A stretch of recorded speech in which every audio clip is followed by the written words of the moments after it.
Investigators reveal that David didn't just dismember and freeze Celeste, but he also had an accomplice. So let's get into it.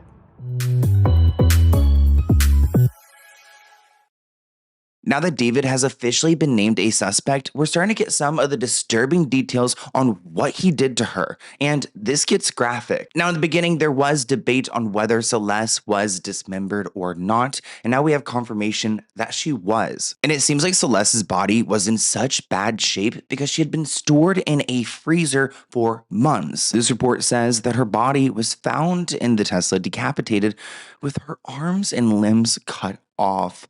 I told you guys, it's graphic. They suspect that her body could have fit into the freezer if the shelving inside was removed. And this right here is the freezer in question, which would be crazy to have a body stuffed in your kitchen freezer. I mean, it's already all crazy, the fact that he even did this to a 14-year-old girl. Be able to determine a cause of death for Celeste. This is due in part not only to her being dismembered, but frozen. According to sources, when the medical examiner received Celeste's body, it was in, quote, horrendous condition. They said it was decapitated, and while the torso was intact, the limbs had been removed and cut into multiple pieces. So to get more specific, investigators say that the body parts were partially frozen and had begun to thaw inside the car. And it seems like it's been hard for them to figure out what happened to her, whether she was unalived, like right then and there when they did this to her, if it was maybe a drug overdose, because at this point, being frozen for so long, they can't tell. Freezing remains can distort or destroy forensic evidence, including toxicology results and signs of trauma. Investigators believe the body was frozen deliberately to hinder the investigation and delay discovery. So they can't figure out how Celeste died, but they're going to list it as homicide so they can go and start to make some, criminal charges, hopefully. This article also pointed out that there was an appliance box that appears to be another kind of freezer. This was captured in a video back in September 2024. The last video of Celeste was seen from September 2024. So it's, the dates are interesting, but I mean, investigators believe that she was unalived back in spring of this year.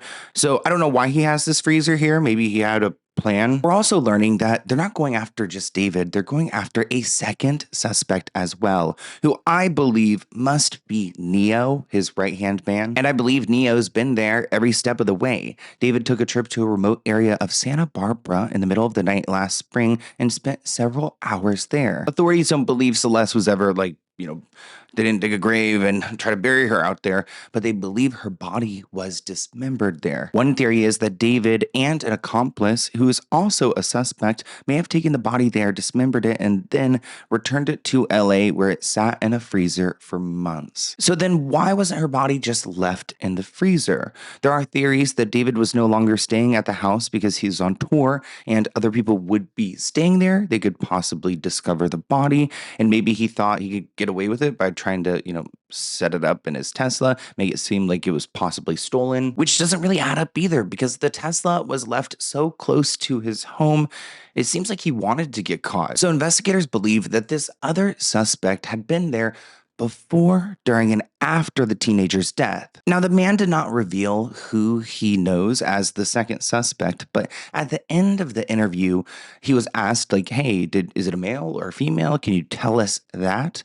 And the investigator said, if I did, the internet sleuths would know who I'm talking about. And he says that they do a great job with their investigation and theories. Essentially, he's telling us, you guys already know who it is.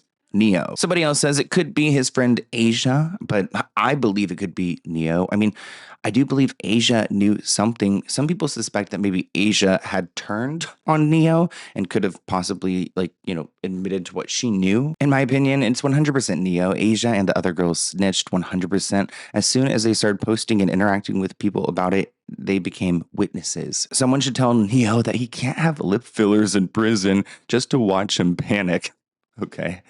Shady. PD homicide detectives have now ID'd a second suspect in the death of Celeste, and it's someone who law enforcement says could be involved before, during, and after. This comes from Mark Garagos, who said that law enforcement used a combination of cell phone and Tesla data along with location data from social media. There's a reason why Hollywood stars always seem to walk away from scandals untouched. Just like there's a reason why Morgan & Morgan is America's largest injury firm. Most regular people, including me, don't have a legal army behind them. And if you're injured in an accident, insurance companies try their best to pay you as little as possible. That is where Morgan & Morgan comes in. With over 1,000 attorneys and 100 offices across the country, they are built to fight for regular people, not corporations. In Florida, a client was offered $350,000 by an insurance company. Morgan & Morgan stepped in and got them $12 million. Prior results do not guarantee a similar outcome, but these stories are what they do every day. And it's easier than ever. You don't have to deal with those piles of paperwork.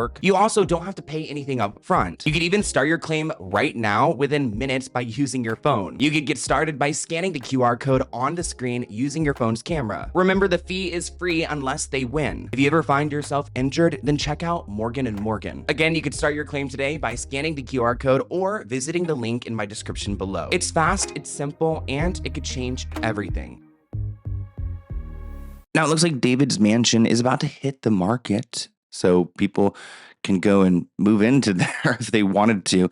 I would be a little bit scared until at least we figure out, but I don't think anything's actually happened at this mansion. It was a different rental. It'll be available for $20,000 a month. And I mean, it looks like a nice home, you know, just a terrible situation. At least he hired this guy to go and clear his home's name. Now, David started posting a lot on Instagram, this like alt account earlier this year, kind of around the time that Celeste would have been, you know, unalive. He posted pictures like these where some people question, like, is this the Santa Barbara area? It kind of looks like it. Here's another post where, I don't know, again, the scenery, it's very, you know, it's out there, it's discreet, it's not really around anyone. You probably could do some messed up things. On January 28th, he wrote, "I have been abhorrently sad as of late, which is why I haven't been inspired to post here in a while, but I went to the beach with my friend this morning and it made me feel better." You guys know David's work, his music videos, his art has reflected a lot of like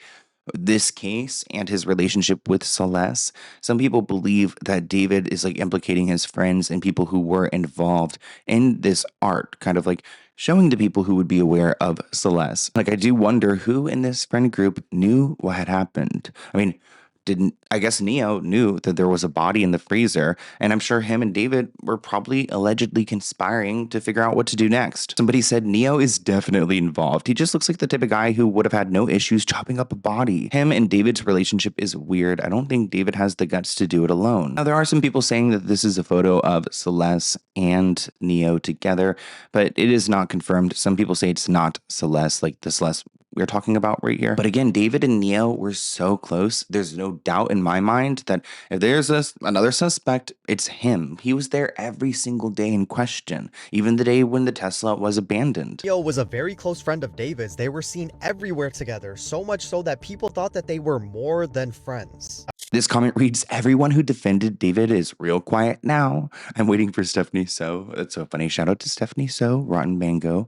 And why is the whole internet quiet now? This person writes, "It's common sense that he had her in a freezer. There's no way you move around a body in your trunk since the day of her death. From watching creepy documentaries about serial killers, some are known to keep the bodies near them. Not all murderers get rid of the body. I think in a sick way, it made him feel closer to her. Or maybe he panicked. He didn't know what to do, so he tried to stow her away. He probably didn't think that part out clearly, but something went wrong. But there's no way he really cared for her. You can't cut someone up like that, like someone you cared for. She was disposable to him," which is so true. I mean, clearly he did not care for her. He groomed her. And also, like, if you chop up the body and those things, like, not to get descriptive, but like there's a lot of liquid involved. So is that also being frozen in these bags? That poor baby girl had struggles in her life and thought that this monster was the answer to it.